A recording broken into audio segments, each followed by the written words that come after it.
This is a topic that I've been wanting to talk about for a while, and it's about a quarterback in this year's draft, because it wouldn't be draft talk, it wouldn't be draft season for Lions fans if we didn't talk about a quarterback in some manner. Because every stinking year, it seems like we're always talking about the Lions potentially taking a quarterback. It didn't matter when Matthew Stafford was here. It doesn't matter with Jared Goff getting to the Pro Bowl and Jared Goff putting up top 10 numbers. It simply doesn't matter. There's always talk from those Lions fans out there, and you know which ones I'm talking about. They're always going to push the narrative of drafting a quarterback. They're always going to do it. So, the quarterback I'm referring to is a quarterback that was very productive in college as far as a passer. He's dealing with injury. He's considered a mid-round prospect right now. And if y'all haven't figured out who it is at this point, I'll just let you know who it is. It's Hendon Hooker. Hendon Hooker is right now probably the one quarterback prospect that most Lions fans are talking about, because I would say almost 99% of all Lions fans have pretty much given up on the idea that the Lions are going to draft a quarterback in the first 2 rounds. Really, the first 3. Like I said, the Lions are not going to draft a quarterback in the first 3 rounds. I simply don't see it happening. Jared Goff is playing extremely well.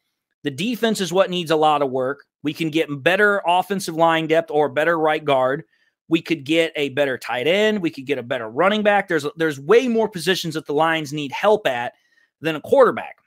So with most of the mock drafts, with most of the top draft analysts all pretty much steering away from the idea that the Lions are going to draft a quarterback in the top rounds, now most people are focusing on what quarterback could the Lions potentially take in the middle rounds, like rounds 4, 5, and maybe even later in round 6 or 7. And the one name I keep seeing pop up on Facebook and everybody else is the quarterback out of Tennessee, Hendon Hooker. Now, here's the thing, folks. I'm actually going to name this segment, and this is going to be the exact name I'm going to use in the video for later, because I'm going to make a short out of this. I'm just going to say it right now. The Lions should not get hooked with Hooker. They should not get hooked with him. I think drafting Hendon Hooker would be an absolutely horrendous idea. And I'm going to explain to you why. I'm going to show you guys what I mean here. Well, actually, I'm going to tell you. I'm not going to show you. I'm going to tell you what I mean here. So let's understand something here about Hendon Hooker. Hendon Hooker comes from Tennessee. Now, Tennessee, nothing wrong with that. Nothing wrong with that at all. Peyton Manning came from Tennessee. It's a good school. It's a good college. It's a good program. But the problem I have with Hendon Hooker, there's a couple of problems I have with him. Number one, what is the one thing that all quarterbacks are evaluated on when they're playing, whether it's in college or whether it's in the NFL? How they win against the top opponents, how they win against the top dogs. Well, obviously, Hendon Hooker didn't spend all of his time at Tennessee. He also played for Virginia Tech. So what I did is I went to ESPN and I took a look at his track record. In games where he was the starting quarterback or played the predominant amount of snaps, because sometimes at Virginia Tech, they kind of switched the quarterbacks out and kind of did a rotation. Hendon Hooker is 6-8 against ranked opponents. So he has a losing record against ranked opponents in the NCAA, number one. Number two, in the only bowl game that Hendon Hooker played, which was in 2021 for the Tennessee Volunteers, they lost, I believe it was to Purdue. I could be wrong. I think it was Purdue. I could be wrong, though. They lost. So he's 0-1 in bowl games. So right then and there, that right there tells me that when it comes against the top opponents, more often than not, Hendon Hooker cannot win those games. He has a losing record in bowl. He has a losing record in bowl games, and he has a losing record against ranked opponents. That's a problem. So that's number one. Number two, probably the biggest problem I have with Hendon Hooker. Well, actually, it's not the biggest one. It's the second biggest one. But if I had to put a ranking on it, it would be 1A, 1B. So 1B would be his age. Hendon Hooker just turned 25 years old. 25, folks. You realize at 25 years old that he's almost the same age as Jared Goff? Jared Goff is 28 years old. Hendon Hooker's 25. That means there's like only a 3.5-year difference, really, between him and Jared Goff. I'm sorry, but as a rookie, you're 25 years old. I'm sorry. The ship's kind of sailed on you, bud. You should have been in the draft a couple of years ago. But yet, pretty much, the reason why Hendon Hooker's 25 is because he's a fifth-year senior. He, in essence, didn't play his rookie year at Virginia Tech. He then played sparingly 2 years at Virginia Tech, transferred to Tennessee for his last 2 years. So for me, it's like, okay, here. You've got a guy who's 25 years old. He's coming into the NFL draft. Y'all remember another really, really old quarterback that went into the draft that had a lot of hype around him? I remember who it was. It was Brandon Weeden. Brandon Weeden, however, was even older than freaking Hendon Hooker. When Brandon Weeden got into the draft, he was 28 years old. So again, only 3 years older than Hendon Hooker. In my opinion, if you're going to draft a quarterback, first and foremost, you don't want a guy that's literally halfway to 30. That to me makes no sense. Because realistically, quarterbacks' primes start when they're 28 or something years old. Like 27, 28 is where their prime starts. When they pretty much are done in their prime is when they're around 33, 34. Like that's at the tail end of their prime years. So for me, Hendon Hooker's age is a huge problem. Because according to Hendon Hooker, he says he'd have no problem sitting behind a quarterback to learn.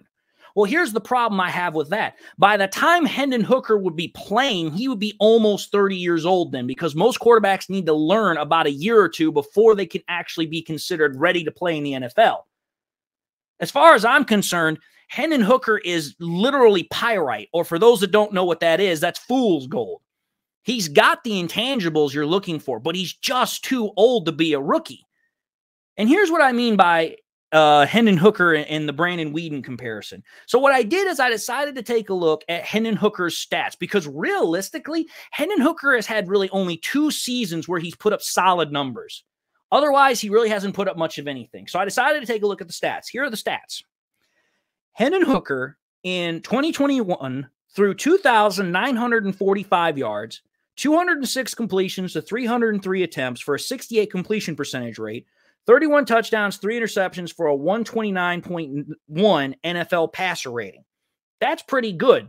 The only thing that's not good out of that is the yards. He didn't even crack 3,000 yards.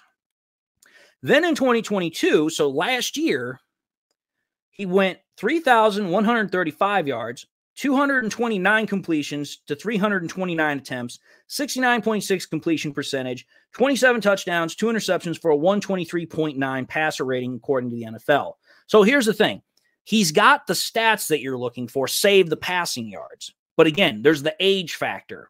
But then even worse so than that, so even more so what's worse for him is that the injury. He's coming off an ACL tear. Now, I'm sorry. Even though medical science has advanced, ACL tears, Achilles tears, those are still massive injuries to overcome. Massive injuries to overcome. So for me, when Hendon Hooker, part of his game, what makes him, quote unquote, the special prospect that he is his ability to be mobile.